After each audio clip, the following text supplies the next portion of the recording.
Welcome to the Unearthed Man Podcast, the journey to becoming a conscious man, hosted by Milvo.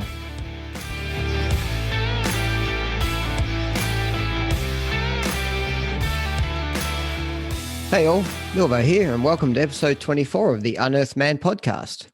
If this is your first time listening to the podcast, then welcome aboard.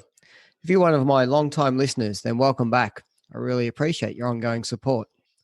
If you're looking to know more about the Unearthed Man, then you can find me on Facebook, Instagram, and LinkedIn. Simply search for the Unearthed Man. Before we get into today's episode, I'd like to thank Andy Wang, the wellness accountant, for jumping on the podcast last week. As you would have heard, Andy's a deep thinker who has been on an amazing journey. He also loves a laugh, which is what I love about him. Now, today's episode. I'm going to be honest here and say I know little about my guest, apart from the fact that he's an extremely passionate guy. Interestingly, I initially connected with him via Instagram, as his stories were very open, honest, and thought-provoking, which I liked. As it then turned out, he signed up to the Initiation to Self-Meditation course and was able to see and learn more about the person that he truly is. His Instagram bio has him down as an artist, motivational love coach, and healing facilitator. He's also a member of the Conscious Man Brotherhood that I'm a part of. I'm looking forward to getting to know a lot more about him as we go through this episode. So, welcome to the Unearthed Man Podcast, Rahn Jackson. Hey, brother. Thank you, sir. Appreciate it. Welcome aboard, Happy man. to be here. It's I actually love getting some of the international guests onto the podcast. Most of the listeners on the podcast are Australian-based, so it's good to actually get a nice international flavor. Nice.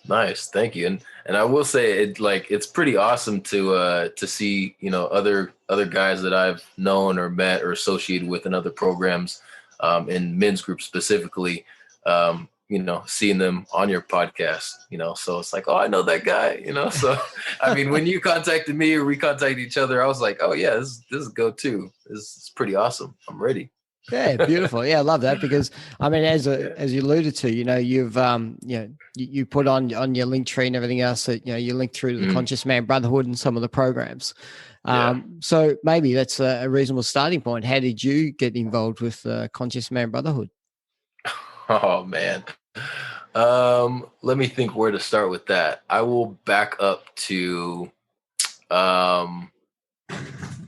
reading the book that Preston Smiles wrote. Okay. Love Louder. I had that book and, I was just like laying on my nightstand. I was like, I don't really want to read it.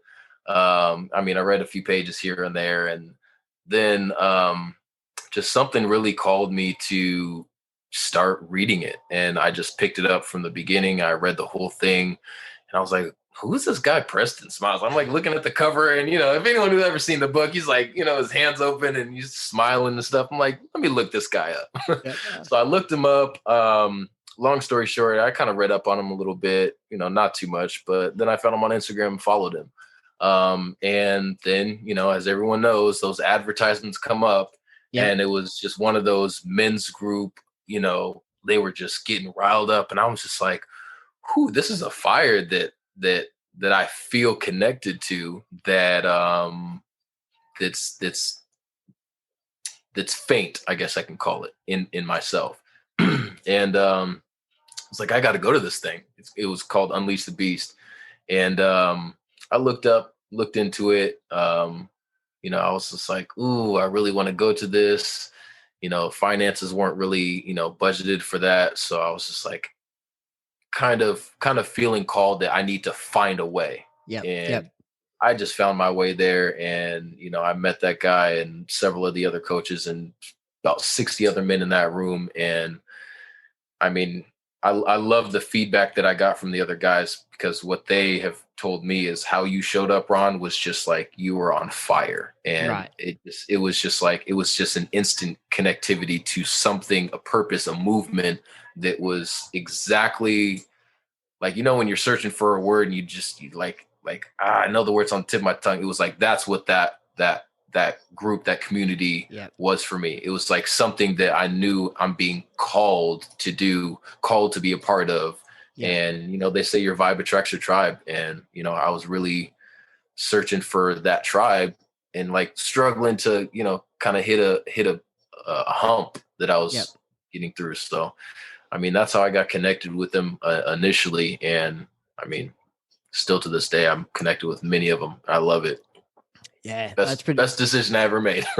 So you did the LA Unleash the Beast. Yeah, Was that this year or last year? that When? was that was right when Kobe died. We were in the room this year. Yeah. Yeah, Yeah. yeah, And I remember all that. It was pretty tough. And I think some of the mhm. Australian coaches came over for that as well. So the likes of Yeah. Sam was there. Sam, I think Seth Slade was over there too. Yeah, yeah, Yep. he was there. Yeah, Yeah, cool. Glenn was there. Yeah. Nice.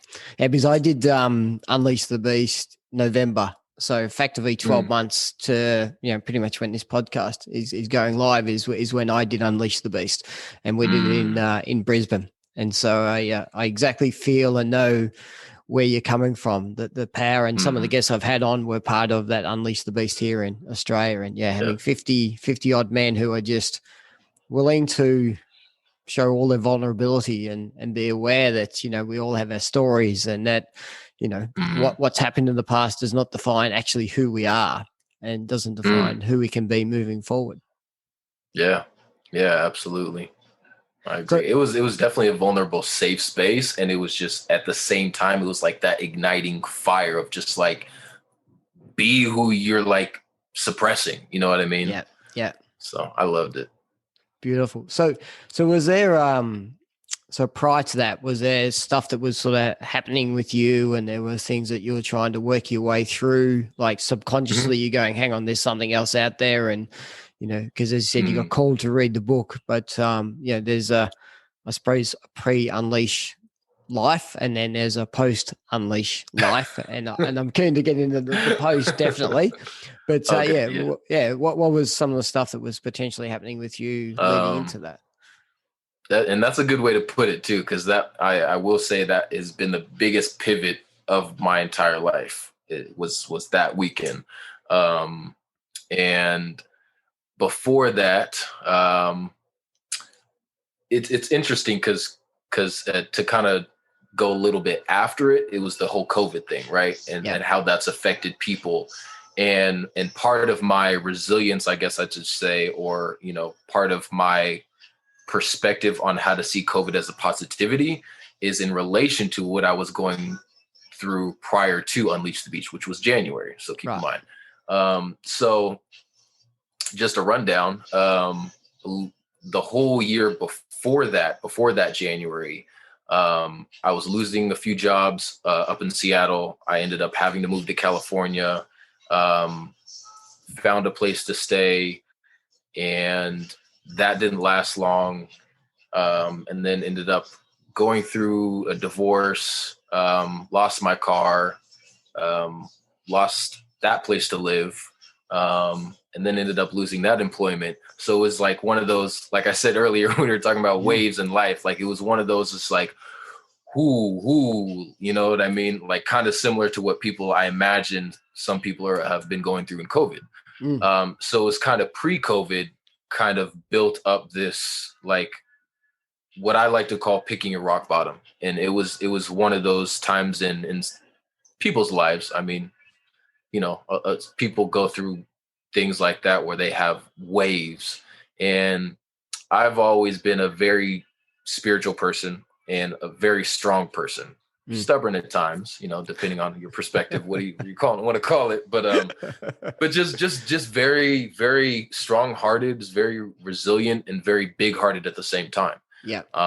And part of my journey beforehand was, in reference to the way I see Unleash the Beast, not to reference that repetitively, but but like what that activated was like a power, right? And so what I was doing beforehand was more so giving away my power, giving away my energy, being what some people would call, very generous, giving person. Yeah. And so what I kind of channeled and aimed, so to speak, my telescope was more inward.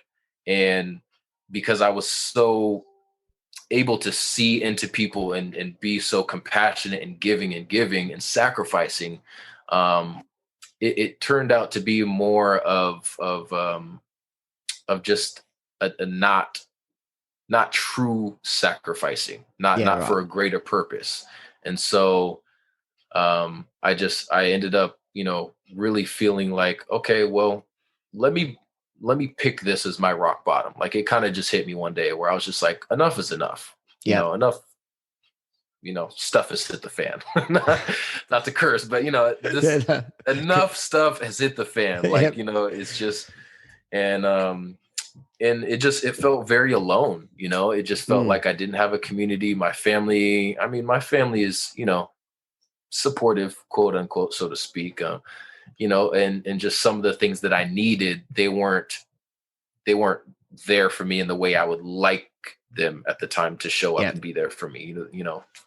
And so, those kind of things really hit me hard. And so I just found myself and I imagine a lot of people can relate to this. I found myself alone, so to speak. Yes. And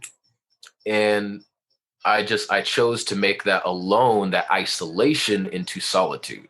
And I've always been, a pretty quiet person when I was a kid, and up until recently, this past few years, Yep. very quiet, not outspoken, just more introvert is what you call it. And so it made that kind of isolation, like alone time, like, oh, all this is happening to me, um, kind of easier to process, just Okay. because that's my personality. So, but I utilize that time to really just meditate, read books, take my time and be patient, because I figured, hey, how much worse can it get if I really like start taking care of myself, Mm. in a real different kind of self love kind of, a lot of people talk about self love and self care, but just redefining what that means to me, because I never even really felt like I did that. Okay. Um, yeah, and really started getting into my art and creativity and accessing, just different things through studying and learning myself. Mm. Yeah. So Beautiful. that's a mouthful of pre-unleashed. Yeah, yeah, yeah. But I understand all that too. It's being, Mhm. you know, in a similar position that you always, for me, pre-unleashed. And I'll agree, there is an absolute defining moment. And I think we have many. We have a number of those through our lives. I think there are different defining moments that we have that we can look back Mhm. on. You talk about forks in the road, or that sort of saying. And so November last year was similar for me, because you always felt that there was you didn't. I always felt I didn't belong into the tribe that I was with. That there was something else Mhm. out there, or a different tribe, or a different calling. And I think, as you're alluding to, my life was a people pleaser. I would do everything for everybody else, and then Yeah. you get frustrated, and you would get, and which would then turn into anger, because, and when you realize it's not everyone else doing it to you, as you said, you've just given away all your energy to everybody else, and then you get angry Yeah. with them about it. And it's like, well, hang on a minute, like, you're the one handing all this stuff out. Take a bit more control and set your boundaries, Mhm. and be a bit more defined about what you're actually doing. So yeah, so I Mhm. totally feel what you meant, and where you're coming from that.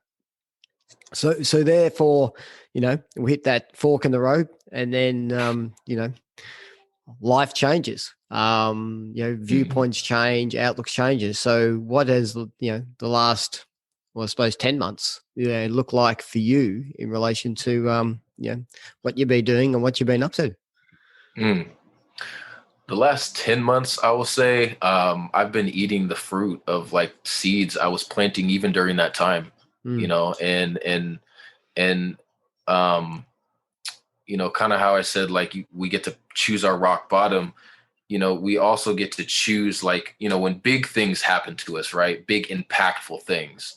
Our perspective kind of determines how we receive that, and our consciousness kind of perceives how we receive that, and how we shift it, you mm, know.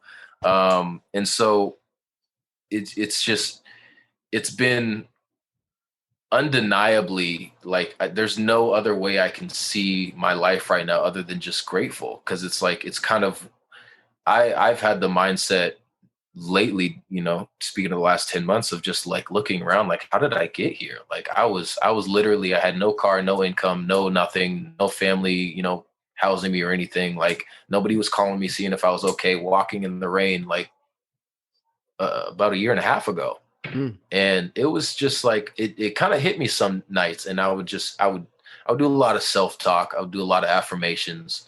And when the tears came, I just let them come. My buddy Brendan would always say, like, your tears got the journey, like, let them go, let them Yep. let them have their journey. And I would think about that sometimes, and it was just like, allowing ourselves to feel and have the emotion, the energy in motion is part of our humanness. And for me, like I said, being pretty resilient and not disconnecting from that has been a superpower for me. And allowing all this, transformation to happen, and having a perspective, a good mindset about it,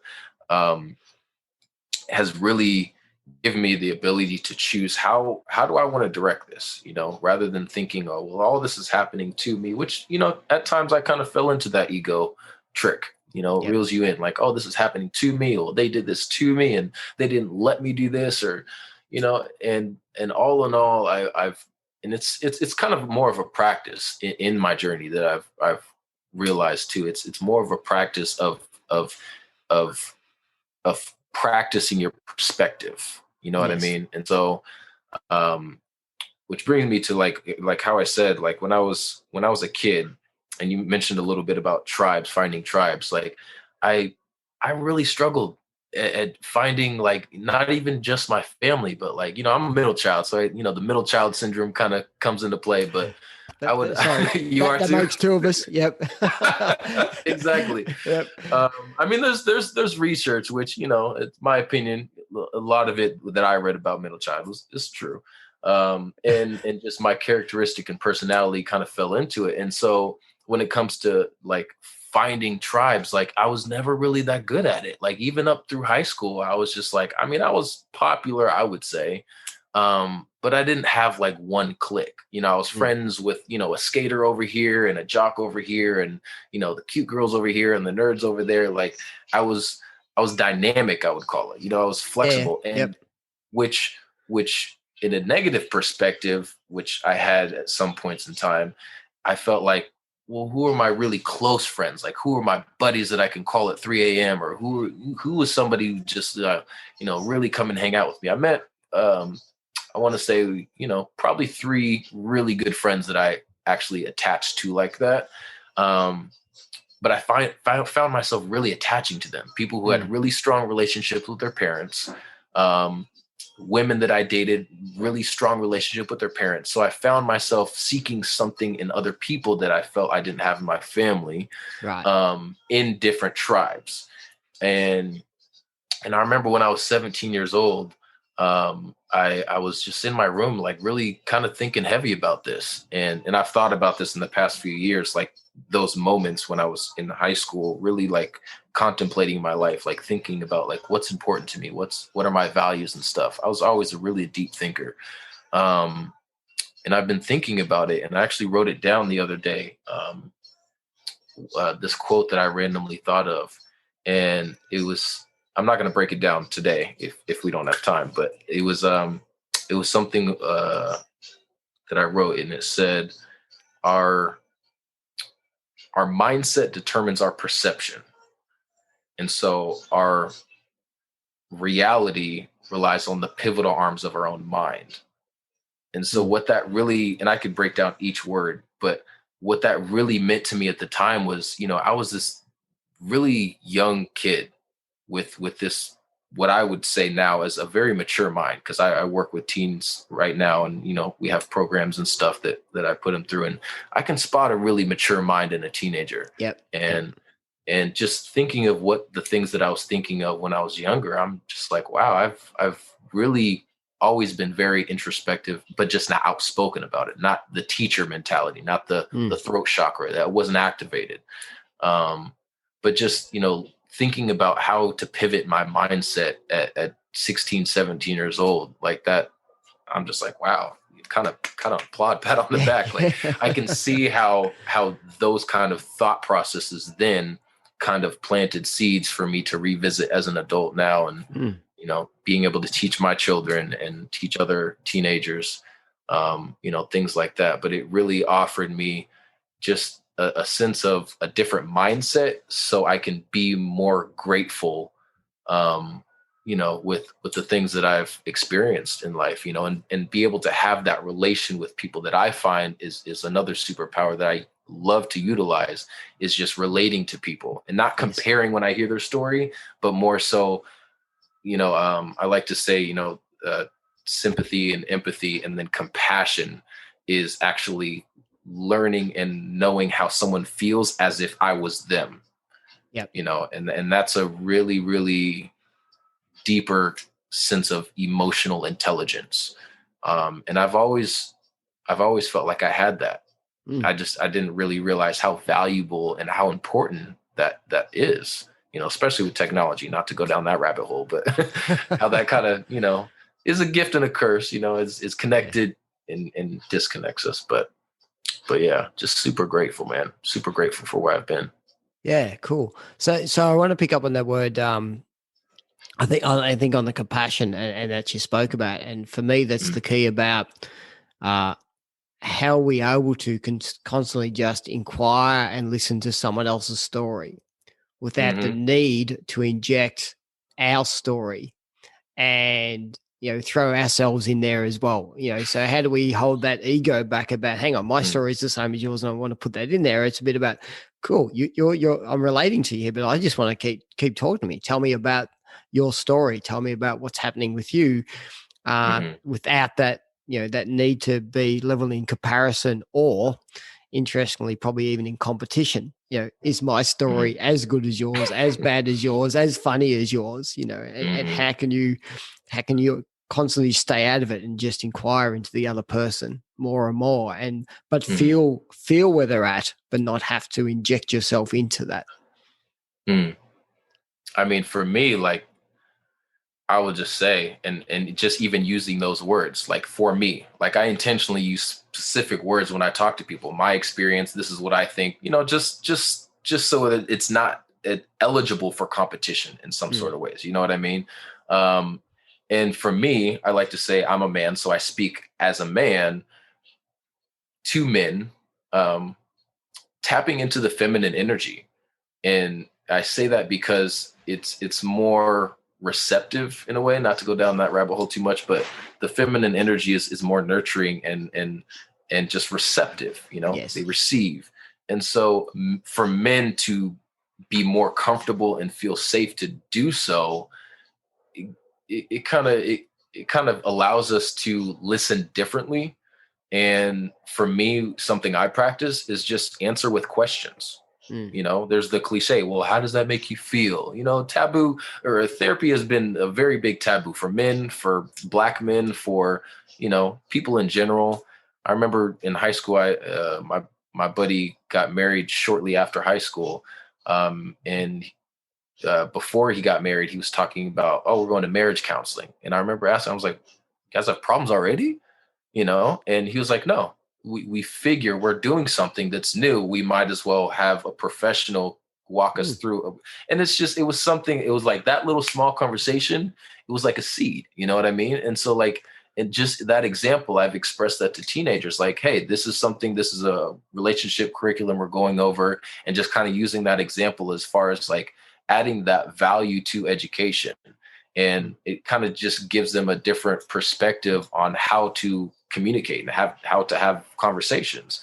And so like it's something that, to be honest, like we got to practice more. Like the more technology is substituting these quick instant gratification post crack generation like syndrome, like we gotta learn how to listen with patience, and compassion takes patience. And question.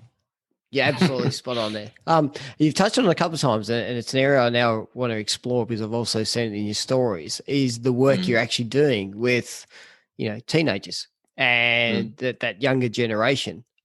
So tell me more about that, where that's come from, and sort of what is the work you're doing, what's the age bracket you're dealing with, and um, you know, what more on because I'm interested, not from Yeah. when I talk about age bracket, it's I feel that there's a group of kids that are coming out that to talk, as you said earlier, the with what I would say is some intellectual immaturity and some emotional immaturity, because their whole life is sitting behind a phone or some technology in somewhere else. And so just talk me through why you're doing that. Where's the passion behind that, and what's happening in that space?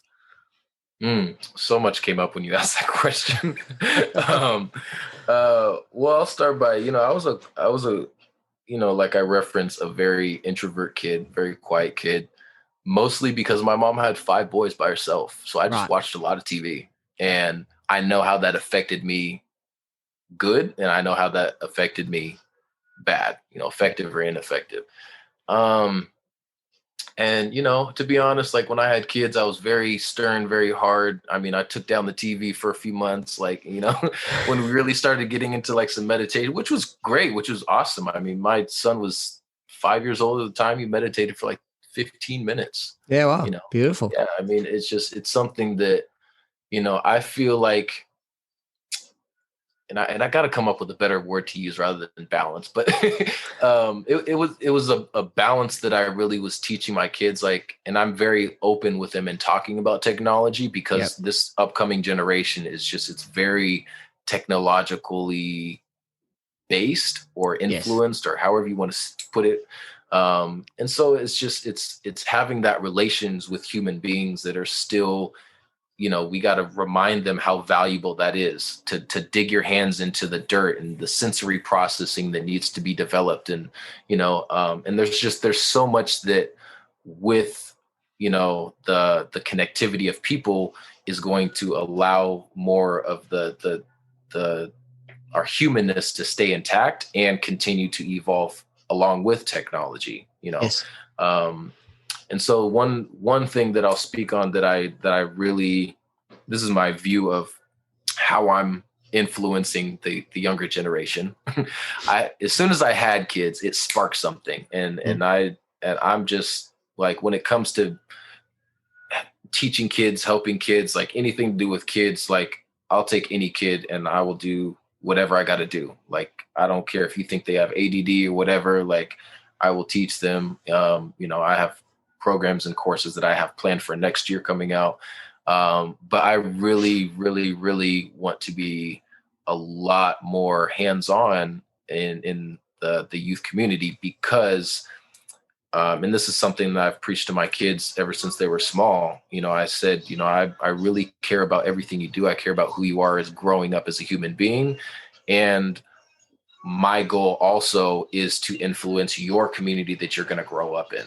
Yeah. Not just you at home. Because I realized at some point, when I was being such a great dad, and I lived up in Seattle, which, a black guy hanging out with his kids on a weekday it just looked weird. Yep. Like, what are you doing? So I would get that a lot, just to be frank. But, it was something that, some people were asking me, like, are you even employed? Or they would ask my kids. And it was so unorthodox to see a dad with his kids just hanging out in my off time. Like, this is my passion. Yeah. Just because I love my kids. I love them like they are my best friend. I kind of reached a point where I realized, I'm getting all these praise and all this, like pats on the back for just being a great dad. My dad, he was there, but he wasn't like hands-on there in the way I am. And so I kind of took that and was like, how can I do this differently? And to me, I aced it.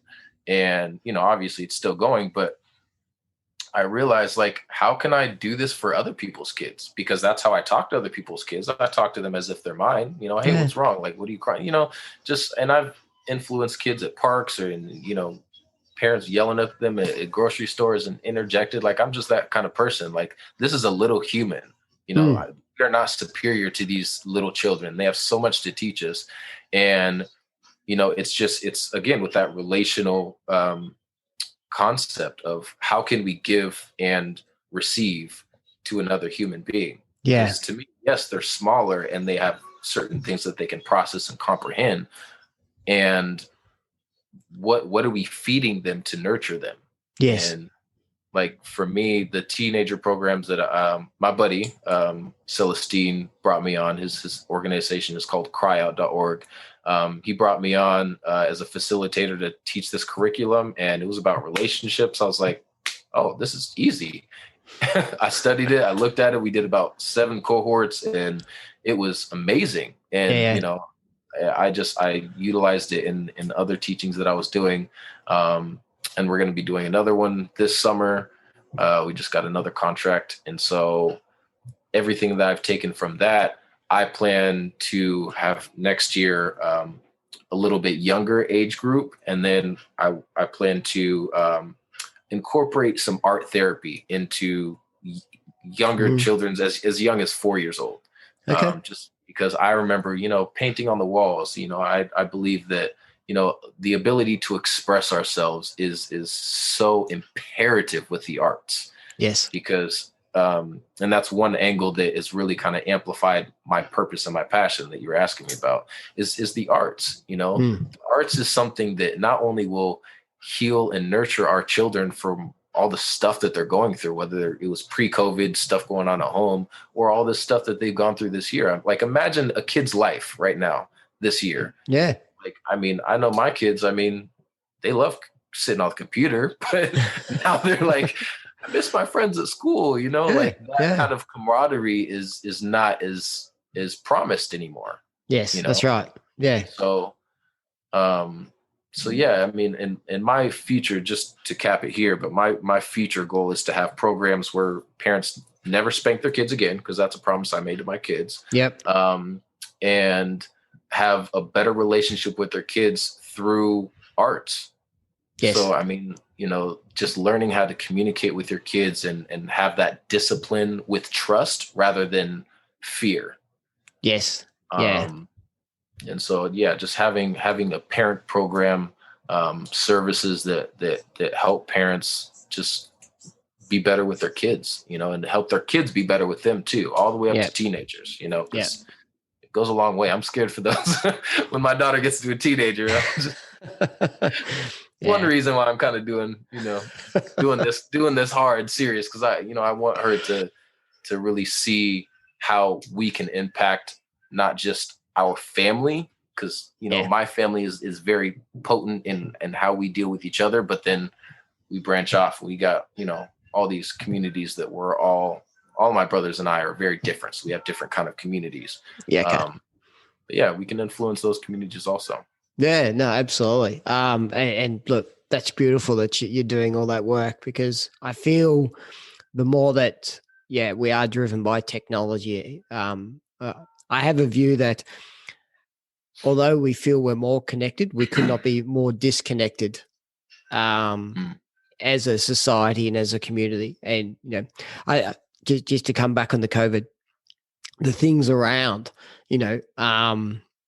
bulk buying of basic necessities by individuals in supermarkets, resulting in other individuals not being able to get a tin of pasta or a tin of tomato sauce or toilet paper or some of the basic things, because we went from our community, all for everyone for their own, down to this individual thing. And I feel that that's driven.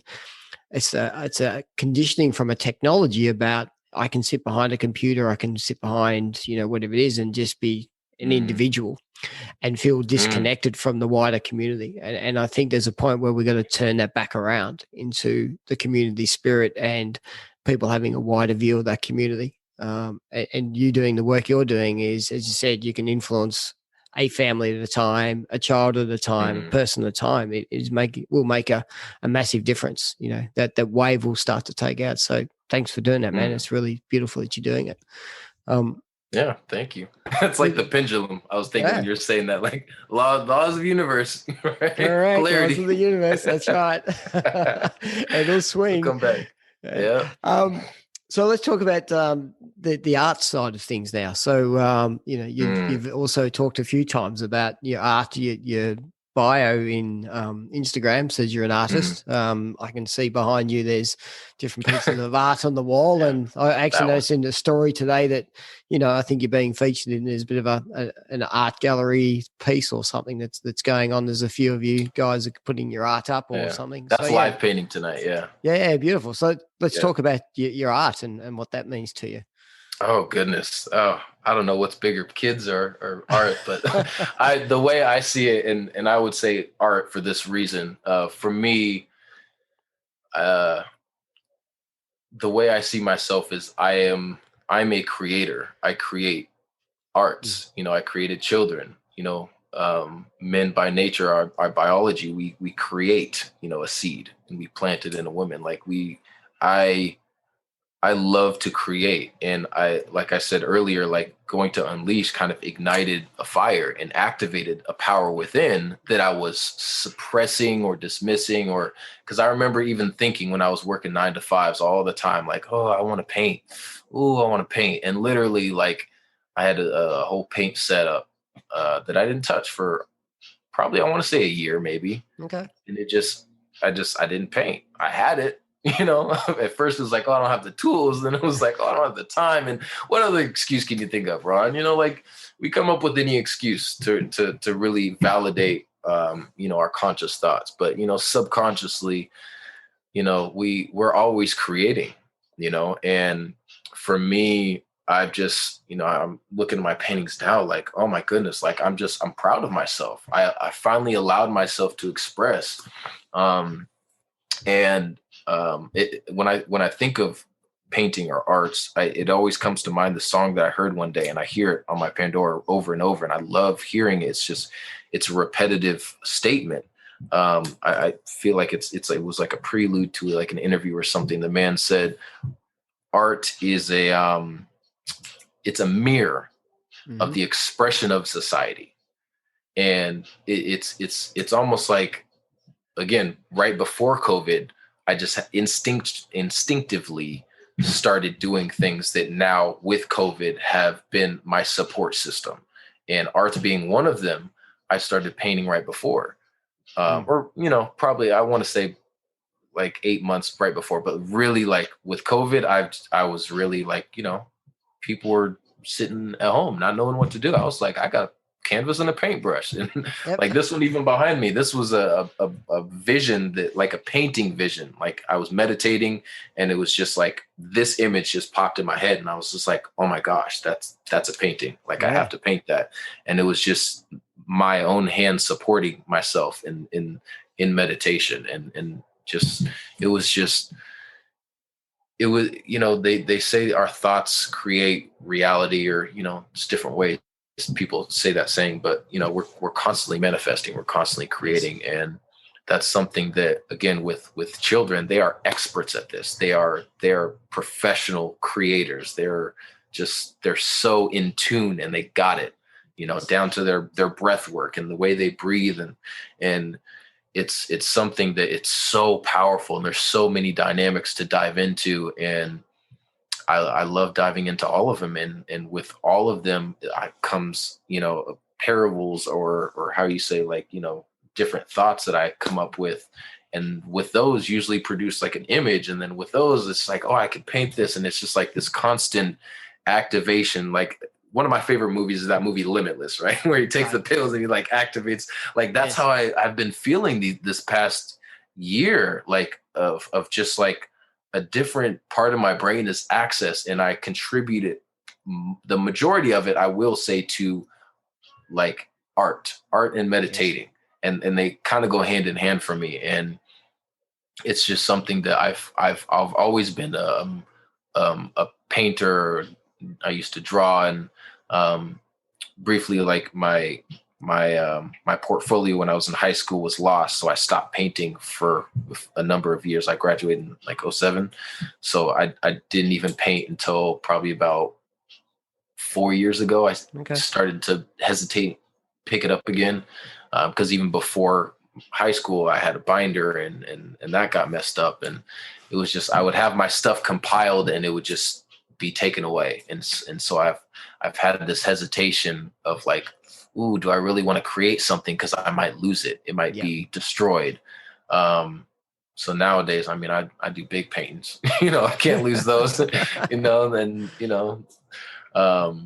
but it's something that allows me to express myself. And I see how important that is for youth, for adults. Yes. I mean, I'm not even going to get into art therapy and how that helps, but just really how art can really enhance our life in a loving, positive way has been really a big purpose on why I do it and why I teach it. Yeah. And so for me, one of the things that was coming up for me as you're talking then was about how conditioned as men we are to move far to the left in our masculine, and the men's men and everything else. But arts, and whether it be music, painting, drawing, poetry, writing a book, you have to drop back into your feminine. And anytime a man talks about doing that sort of stuff, you can often see other men going, oh yeah, but where's your V8 and where's your big motorbike and where's like all this sort of shit, right? They're all into that side. And interestingly, some of those wouldn't understand that in some of the things they're doing in their vehicles is actually tapping into their feminine, but heaven forbid that they might think that I'm living in a feminine spot, right? Because they confuse male, female with energies. And, and a lot of them don't understand that. So the fact that you're doing that, I think, is awesome, because you're just tapping back into, so the feminine is the creativity. The masculine is that I'm now going to get on and paint it. So you need both, right? So you need to be able to sit into the feminine to go, hey, I'm going to allow it to happen. And then the masculine is right now, rather procrastinating and not doing anything about it. Where's the paintbrush? Where's the canvas? And now I'm going to turn this into this beautiful creating. And then at the end, you stand back and go, that was really cool. So I love that you've got that. I know that you're trying to find a different word, but I feel you've got that really nice balance. Flexibility. I think I'm steering more to flexibility to go to both. Yeah. And while you're saying that, it's just interesting. I was let me just give you this. Yeah. The men, right? Typically men, I'll say that have this, what we would call fake masculinity and machismo, and, want to break stuff, kind of that, like breaking stuff specifically I want to get at. That's also creative too, because I remember I heard this quote, and I don't remember what artist it was from. It said, destruction is a creative process. And part of that is that masculinity that men are like, oh, I'm not, it's not feminine, or however you want to perceive that kind of mindset. But in reality, it still is. It's still creative.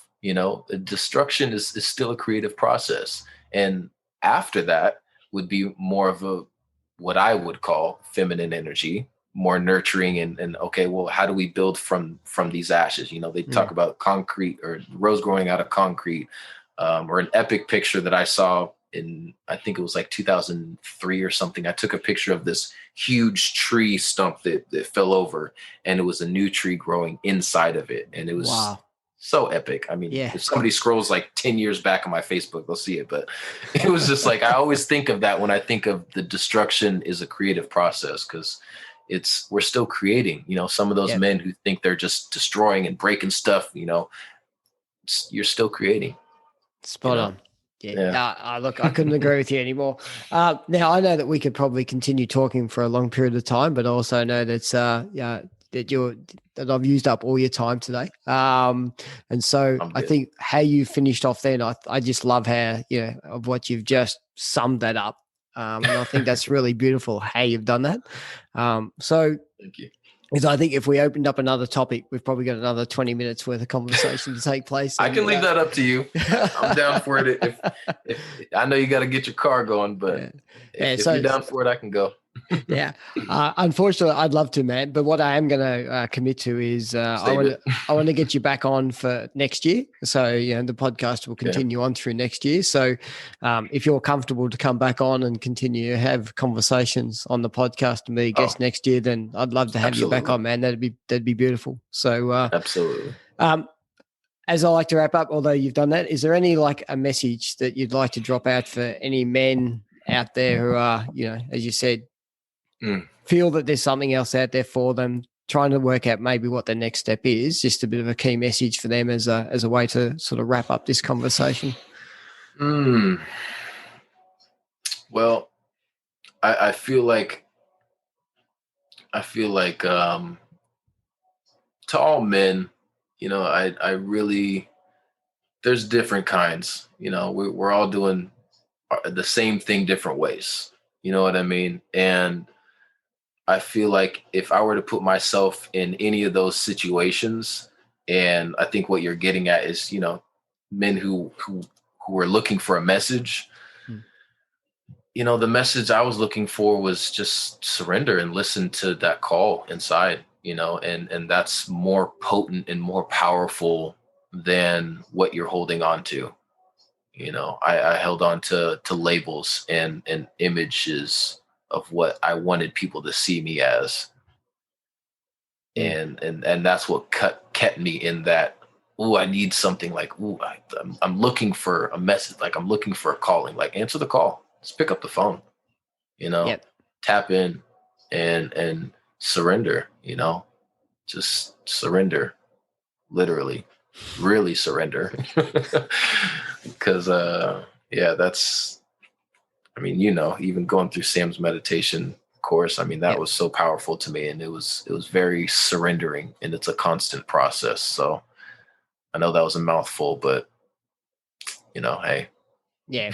Look, I understand what you're saying for that, because I have a saying that I run through on my head all the time, which is let it go and it will flow. Just let it go and it will flow. And once you do that, life becomes lighter and simpler and easier, because you just got to let go of holding on to stuff and just if it's going to flow, it's going to flow. So, yeah. Yeah. So I think I like cool. that. Yeah, cool. We can cap it there. There you go. We can cap it right there. All right, Rahn. Look, again, thanks very much for your time. It's been great actually chatting to, conversing a bit more than we did on the initiation to self course. And I've loved learning more about you today. I'm sure the audience has learned a lot about you and where you're coming from. And Rahn, you can find him under Jackson Life. Under Instagram. Where else can they find you if they're looking for you? I would say that's probably the best space, because that's where I do my most connectivity right now. JAXZENLIFE.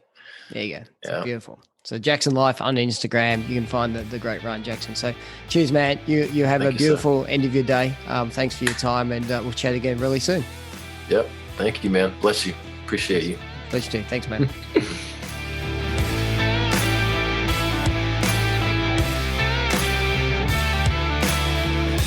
So, that was the wonderful Rahn Jackson. So, what an amazing conversation. And, thank you, Rahn, for being very open about your life to date, the journey you've been on.